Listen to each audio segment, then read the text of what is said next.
होळी हा आदिवासी समाजासाठी मोठा सण असतो। यातच या सणाचा आदिवासी बहुल भाग असलेल्या मेळघाटात मोठा उत्साह पाहायला मिळतोय। या भागात आठवडाभर हा सण साजरा केला जातो।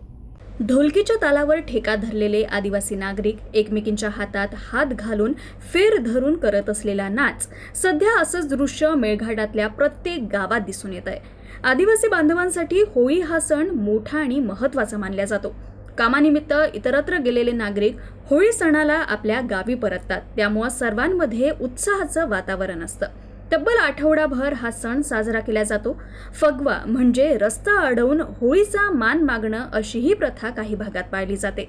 यावेळी आदिवासी बांधव महिला ढोलकी बासरीच्या तालावर नृत्य करतात, त्यामुळे याला फागुन असंही म्हणतात। सध्या अमरावती जिल्ह्यातल्या मेळघाट परिसरात होळी सणाचा उत्साह दिसून येतोय।